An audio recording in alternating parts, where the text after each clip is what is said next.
Hey, I'm Hollis, and welcome to the Friendly Fangirl podcast, where I nerd out on the films, shows, and video games that I encounter every week. Be sure to follow this podcast, and please follow my Twitter and blog at Hollis Films to follow my journey experiencing the entertainment industry's greatest stories. Beware of spoilers, you have been warned. Hogwarts Legacy. It's been several months now. I was on the hype train for Hogwarts Legacy for like half the year and only just boarded the Tears of the Kingdom hype train. I'm like so behind. But today, it's back to Hogwarts Day, so why wouldn't I talk about Hogwarts Legacy? Now, if you know me, then you know I'm purely defined as a Harry Potter fan, so Hogwarts Legacy has been my most anticipated upcoming game since its announcement. I'm going to break it down into 3 parts. Things I did not like, things I thought I wouldn't like, but I actually really do, and things that I just absolutely love. Let the match begin! There are a lot of people with valid criticisms of this game. Yeah, it's not perfect. It has its flaws, from really minor ones to major ones, but my list of things that I did not like, it's not that big compared to others. However, I agree pretty much with everybody by saying broom mechanics, not it. I forgot what I had to do to make it bearable, but I definitely had to change sensitivity and camera settings to make things easier, and I got much better at flying as time went on. But it just takes too long to get used to flying, which means the mechanics are not natural, and no one will enjoy this aspect of the game. I will say once you are used to it, and once you have all the broom upgrades, it is fun, and the 2 different mounts you get are fun as well. Another thing I didn't like was how classes were done. Your first class is actually really well done, hands-on and everything, but we needed to do this more. I think instead of teacher assignments, we should have done an interactive class for the same rewards, which could also give more highlight to our classmates and professors in the classroom setting. I also have minor grievances with the map, mostly how the map would tell and not show where collectibles are. Like, who really wants to chase down those landing platforms? I also don't like how unlocking the map is, because I find that I may fly over an area and revelio the heck out of the place, and not all the icons for the beasts or collectibles will show up, and I'm down to one of a specific item and I can't see on the map where it can be. I wish it kind of worked like Breath of the Wild, like you go to an area or say unlock a flue powder and a section of the map reveals with all the necessary indicators for your exploration. Now, despite these flaws, there are a lot of things I like about the game, and some things I like that I didn't think I would. First, the story. I honestly did not give a crap about the story going in. Hogwarts Legacy was all about Hogwarts for me, but in the end, the story our character uncovers about the Keepers and What's-Her-Face were actually really interesting. Poppy and Natty's stories were also fun to play, the ultimate Gryffindor and Hufflepuff adventures. But my man, Seb Sallow, legit would watch a whole Ash movie about Sebastian Sallow and Ominous Gaunt. All the storytelling effort went here. And the rewards for going through his arc are great. I mean, learning the unforgivable curses. Your choices have consequences. Like, which a-hole sent him to Azkaban? You want a good story? Play all of Sebastian's missions. Going into gameplay, I really thought scaling would hinder the experience. Like, why are we leveling up if enemies are leveling with us? Talent points. It's all about talent points. Those points are used for skills that can just make you a beast. And if enemies were not scaled, the game would get too easy really fast. And I also have no problem with not being able to get enough points for every talent in the game, because you don't need, or maybe not want, every talent in the game. It's easy to criticize the system at first, but believe me, it really does work. Also, all of you whining about the morality system, Please. I would be livid if I couldn't freely explore the castle at night, or if I got into trouble for using a Vada Kedavra in front of someone. The only use I would see with the morality system is for house points or something.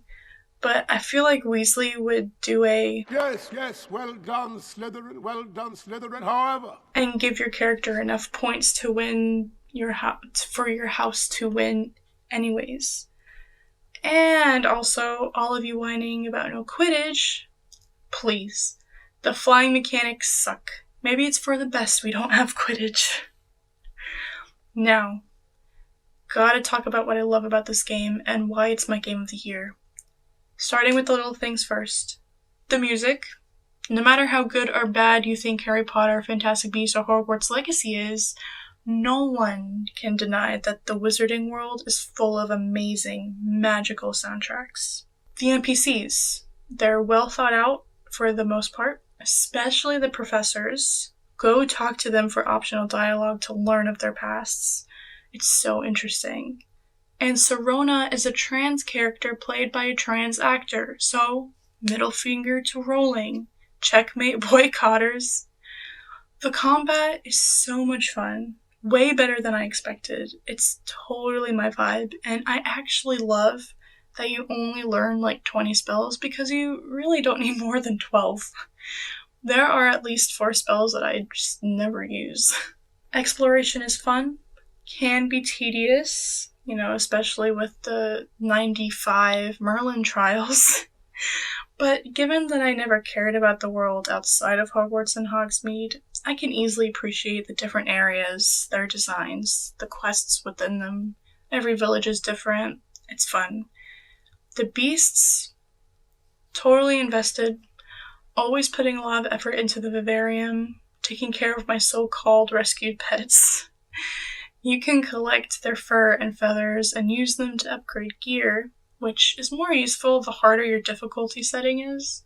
But at the end of the day, the beast's purpose is to look cute, which they are.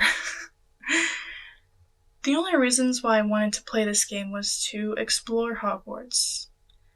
This was a place of escapism for me during my darkest hours throughout my life, and I was so committed to memorizing the entire map of the castle. And I totally filled all 4 saves with 4 different house members to explore every common room. Also, playing the Jackdaw storyline with each house is particularly fun if you're Gryffindor or Hufflepuff. I identify as a Hufflepuff, so I was losing my mind when I got the opportunity to walk down a hallway in Azkaban with my Hufflepuff character. It was just a hallway, but the greatest and scariest hallway I've ever seen in my life. The devs are spoiling me here. It was so simple, but so amazing, so well done. Thank you.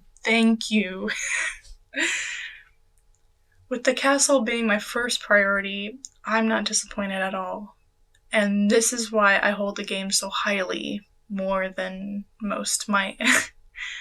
The developers put all of their effort into Hogwarts. The details to every room and hallway, recognizable places based on the films and the books, the quirky NPC encounters you find when walking around, the murderous armor, Sir Cadogan, the headmaster's office, the restricted section, the holiday decorations during fall and winter. I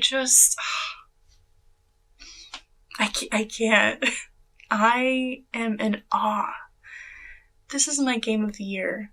All I wanted was Hogwarts. And I got Hogwarts in the best way possible. So I could easily say Hogwarts Legacy was everything I wanted and more. Not everyone will agree, but it's just how I feel. Being a gamer who has also been a Harry Potter fan for most of my life, this was it. And I hope, really, really hope, that there is a sequel, that the devs take what they did right, improve on what they did wrong, and give us another phenomenal experience in the Wizarding World. The art has become so much more and so much greater than the original artists. To the developing team of Hogwarts Legacy, thank you, thank you, thank you, thank you. You really accomplished something special. Stepping out of the wizarding world for just 1 second, it took me over a year and a half, but I finally finished Critical Role's first campaign. First of all, just an overview. This is considered a legitimate show. YouTube videos and IMDb are weird, but with Critical Role, there are cohesive episodes, as D&D sessions could be considered as anyways, filmed or not. And with D&D, the episodes are like 2 movies in one, and some sessions may have more action than dialogue and vice versa. If you watch the Lord of the Rings extended version, I would say watching D&D channels is like the next step. Watching any D&D channel takes commitment and time, but the reward is worth it, as in the end, you spend hundreds of hours with the players and their characters. So when you get the chance to watch a whole episode in one sitting, your imagination can really help make this an immersive experience for viewers, and quite possibly inspire you to play your own campaign, as long as you have enough friends to do so. Now, I can't be the only one who is attracted to Critical Role thanks to the cast. Matt Mercer, Travis Willingham, Laura Bailey, and Ashley Johnson. They were amongst my list of favorite voice actors of all time for years. Fullmetal Alchemist, The Last of Us, Kingdom Hearts. I lived to hear these guys in all and any cartoon, anime, and video game. But thanks to them, I've added a few other nerdy-ass voice actors to my list. First, big shout out to Marisha Ray. She was really nobody before Critical Role. In 2015, her filmography was very dry. I only knew her as Laura from Trails of Cold Steel, which, ironically, both her and Matt's characters are a couple of my mega crushes in the series, so yeah. If you know, you know. But I love how the other so esteemed voice actors took her in and gave her a safe space. And now, with Critical Role being its own company, she's found her way through the years. Maybe not as a super successful voice actor like her friends, but she's like the company's creative director, and I think she's had a hand at making merch, or like, what was that tabletop RPG she helped out with?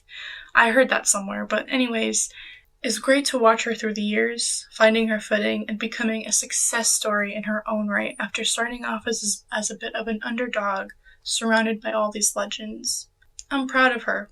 I'm proud of you, Marisha. Keep it up. Now the boys. Sam, Lian, and Taliesin. Had no idea who these dudes were at first, but hey, ended up becoming my ultimate favorites. Sam being the professional class clown, Taliesin with his humor. You gotta look out for that, because sometimes some of his best lines are often drowned by other comments in the moment. But yeah, he's great. And Liam, the way he plays is a bit like what Critical Role is all about. He looks for the really emotional moments, but also wants to cause chaos and thrives in the moments when he's crying, not because Vax is sad, but because Liam is laughing really hard, probably at Sam or Travis. Favorite characters? Okay, hands down. Percival Fredrickstein von Musel Kowalski, the role of the third. I was having a good time in Arc 1, but then the Briarwoods showed up and changed everything. And with that came several episodes of Percy-centric episodes, and we saw all layers of him, and the demon that once possessed him. Even to the campaign's finale, when he was talking about becoming a clockmaker, thinking about how his life ended up instead, the violence and rage, but also love and redemption, finding a new family while also honoring and revenging his old one. Oh, I got chills. So many aspects to his character. He will always be my favorite. To just keep it as a top 3, I'll also bring up Scanlan and Vex. Vex was such... wow. Looking at the story straight from her perspective, watching her brother kill the dragon that killed their mother, watching her brother as he falls closer and closer to the Raven Queen, being by her brother's side as they both came to terms with their father. You can't talk about one twin without mentioning the other, as their lives were so intertwined from the beginning. Literally, they're twins. But it makes Vex's story that much more heartbreaking by the end, as her brother goes to the other side, but also heartwarming as she has Trinket and Vox Machina and Percy also grieving, comforting each other. I'm trying so hard to steer clear from Belle's hell spoilers, but she does make a return. I don't know the details, but her story may be far from over. Scanlan. He was a blast. Fun, hilarious, devilishly charismatic. I ship him and Pike forever. But he had layers. He was full onion. I think discovering he had a daughter made him realize that fooling around might have to come to an end, as he was wishing for that family dynamic with his daughter and eventually with his future wife, Pike. And as funny as his drug exploration was, it really hit during the final battles with Thordak and Ryshawn. He didn't set out to save the world. He was just vibing and felt so much pressure to be the hero and a valid asset to the team, which he was. His development was great, and I will never forget the moment when he was replaced by Tyrion. Sam is a mad genius. And quick shout out to my favorite NPCs portrayed by the greatest game master of all time, Matt Mercer, Sean Gilmore, and Victor from Vasselheim. Iconic.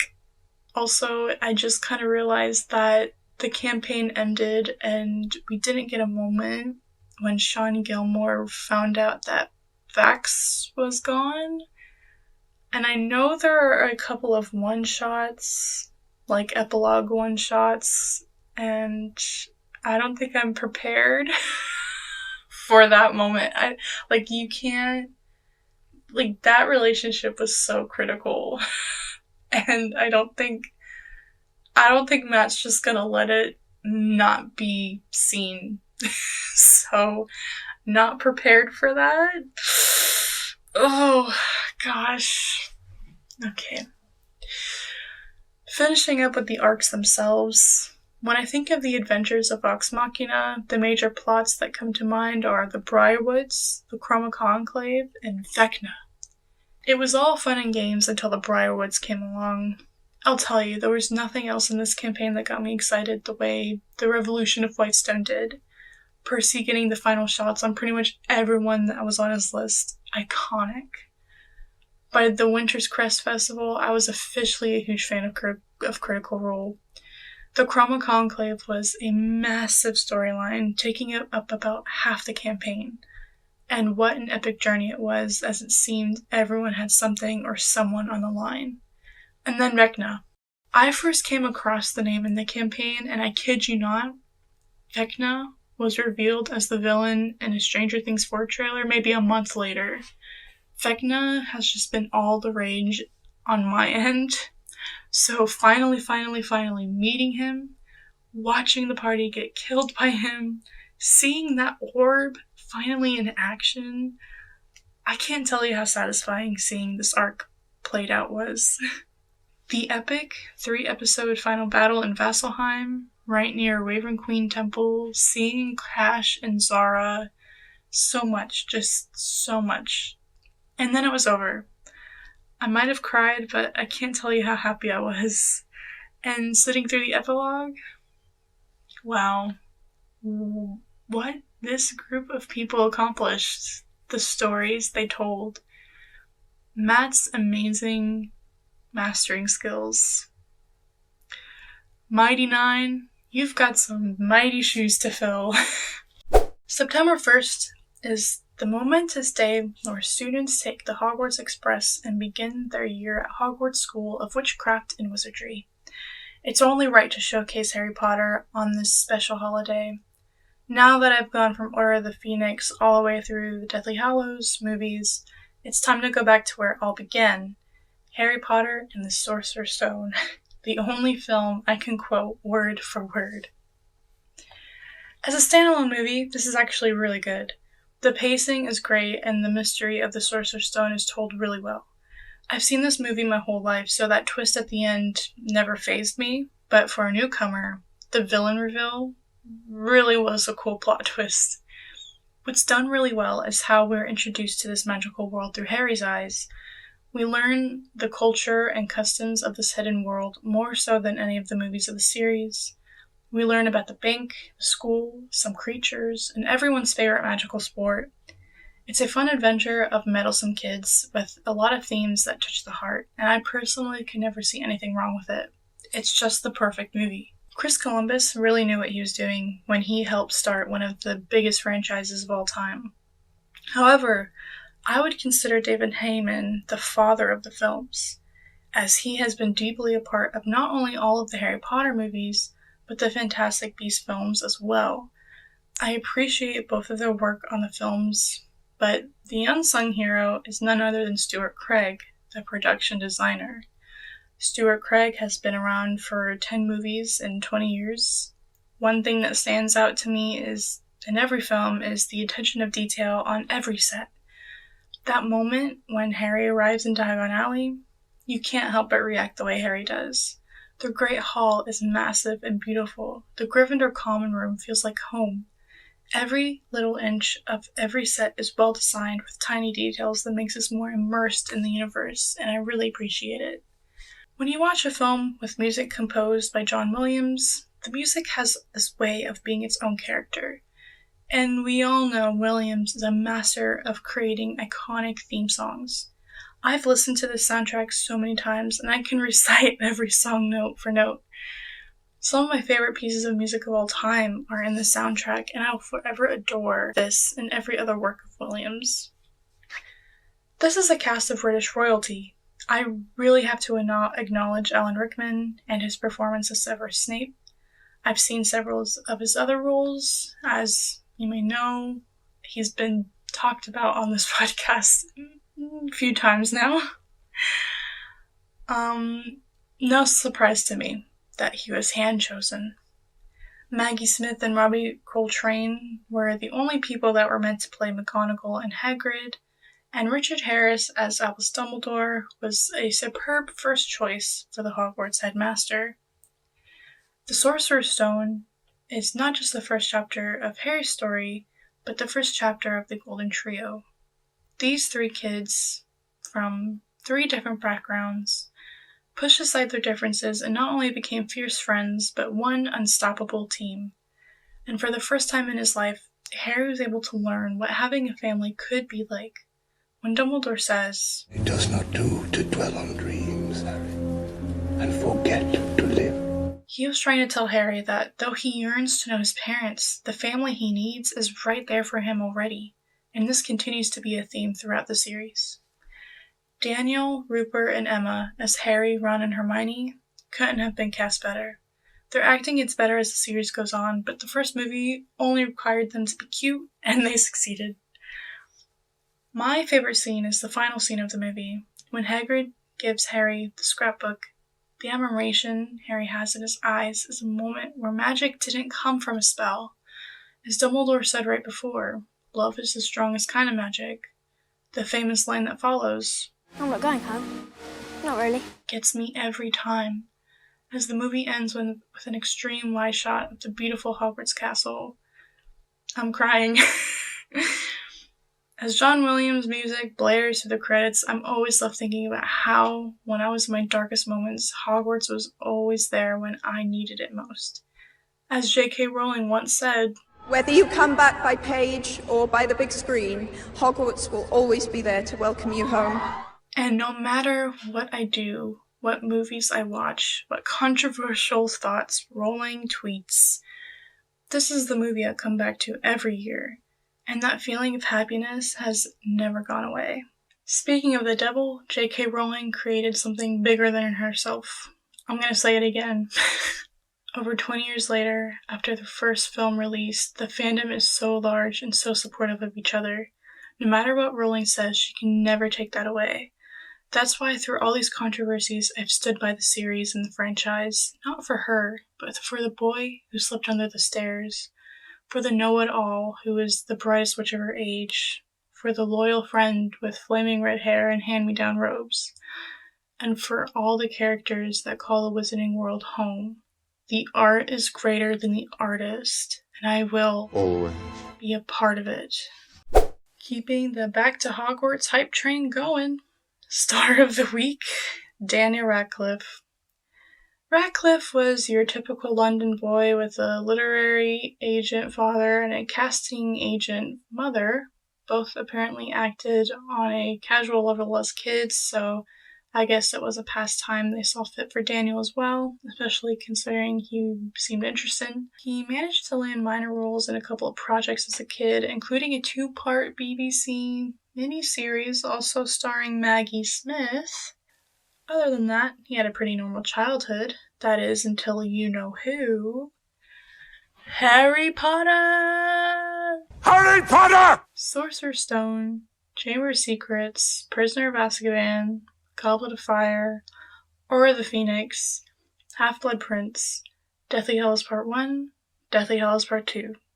From the years 2000 to 2010, Daniel Radcliffe filmed the Harry Potter films, releasing from 2001 to 2011, starring as the titular character, the boy with the glasses, the one with the lightning bolt scar, the stupid Gryffindor, Harry Potter. I think it's safe to say most of Radcliffe's fans come from the Wizarding World fan base. Maybe weird Christians first saw him in something else, but for the most part, he's our boy. I regard this franchise highly. I don't think I need to explain at this point, but diagonally, Daniel Radcliffe was the perfect Harry, and I will Always. appreciate him as part of this amazing franchise. Now we step away from the realm of magic and things get a bit weird. I respect Daniel Radcliffe so much for doing whatever the hell he wants. Like, he could totally retire with that Hogwarts revenue, but he wanted to be an actor. He could have handpicked so many potential blockbusters to work on, and the production departments would be in bliss. Instead, strange indie films with low budgets or weird plots, but glowing with a filming experience unlike any other.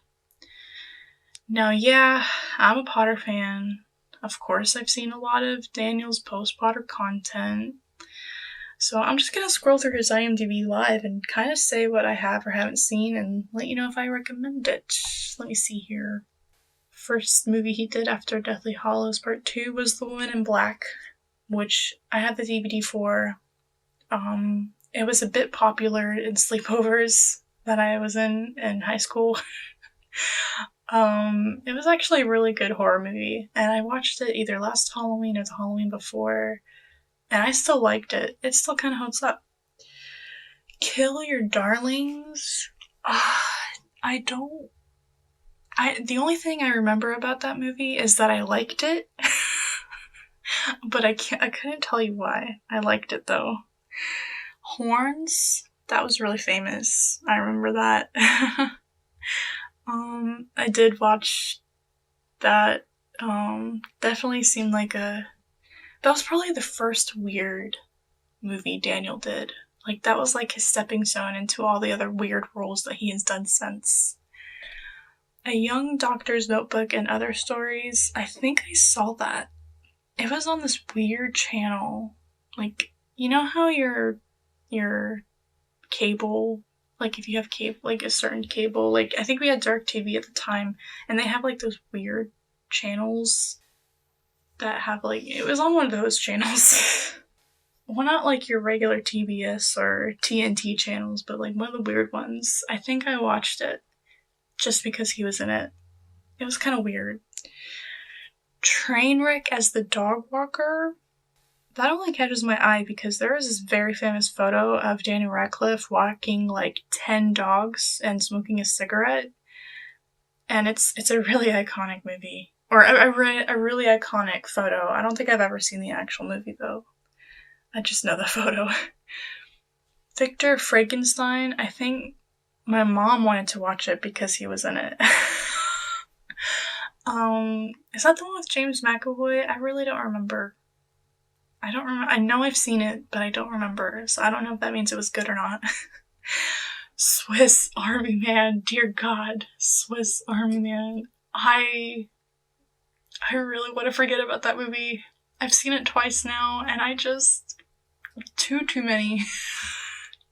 I mean, if you want a unique film experience unlike any other, Swiss Army Man is gotta be your go-to. It is. I have no words. Now You See Me Too. I think it's kind of funny that he decided to play a magician of sorts. I think I've only seen that movie once. I've seen the original multiple times. I really like Jesse and Woody together. And I remember the sequel wasn't that bad, but I don't think I've seen the sequel more than once. But I would have watched it anyways, whether Daniel was in it or not. Jungle, I did watch. I remember I don't want to watch that again just because because of the mummy, I have a fear of bugs getting inside me. And there was definitely an instance of that happening in the jungle. But if you want a really cool survival movie, maybe not cool, but that's what the jungle is. And it's also based on a true story, so that's pretty cool. You definitely won't catch me in the middle of a rainforest like that. Yeah. He did a couple of guest appearances, like animated shows like BoJack Horseman, The Simpsons, Robot Chicken, The Beast of Burden. I don't think I've seen. Guns Akimbo, that is definitely on my list. I haven't seen it yet, but I know it, and I'm so excited to watch it. I don't know when I'm watching it. I think I want to watch it with movie night, with my movie night squad, because that, oh my god, classic Daniel Radcliffe at this point, right? Escape from Pretoria, I don't think I've seen that. The Lost City, I've seen pieces of that. I don't know if I want to watch it, though. I mean, just because... I don't know, I think I have this angst towards it because I wish it was another Ryan Reynolds and Sandra Bullock movie because I really love them together in The Proposal. And I would have really liked to see them together here, and this seemed like a really good movie for that, but I have a little bit of angst towards it. I'm just not a big Channing Tatum fan, I guess. The Al Yankovic Story is also another movie I have not seen yet, but I want to. And I've seen clips from it, and it looks so good. I'm really excited about it. Oh, apparently he was in Rick and Morty. That's cool. I don't know. Did Digman, Mulligan? I don't really know those. The Miracle Workers.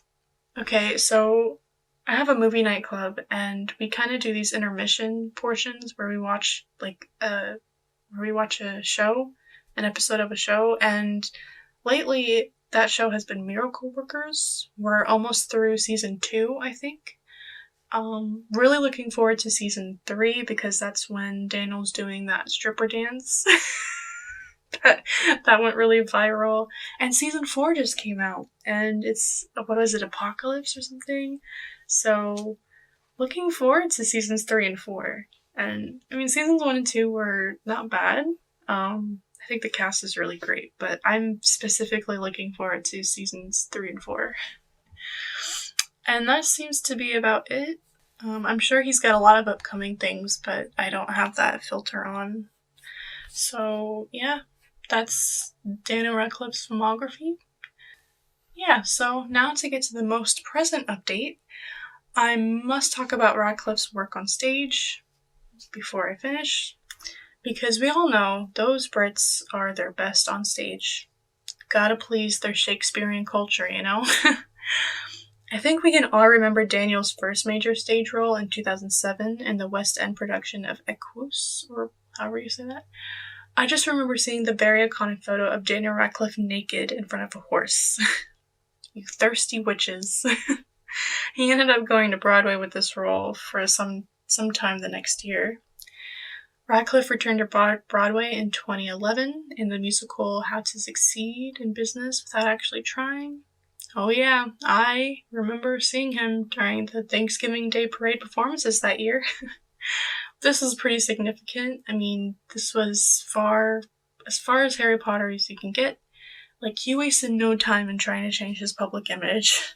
Radcliffe is also on stage for the lead role in the US end production of The Cripple of Inishmen, and also performed in their Broadway comedic play, The Lifespan of Effect, in 2018.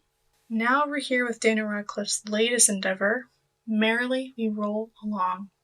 I once listened to a recording of a special performance of this musical because Lin-Manuel Miranda was in it, and when I heard Daniel was doing the revival, I just knew he would play the same character as Lin. Like, I saw that video of him doing the alphabet rap thing. Of course he was going to play Charlie Kringus and perform Franklin Shepherd Inc. perfectly. And it just kind of comes full circle with him co-starring with legendary Jonathan Groff, who I know is good friends with Lin, so yeah. My heart is full when I see pictures of them together. Daniel Radcliffe will always be known and loved as Harry Potter, but I will always respect him as the guy who essentially won the lottery and is just having fun trying different things and excelling in crazy projects that you may not know how to feel about. That's it for this week. Again, follow me on Twitter or leave a comment and let me know what you've been fangirling over this week. Thank you for joining me, and I'll talk to you again next week.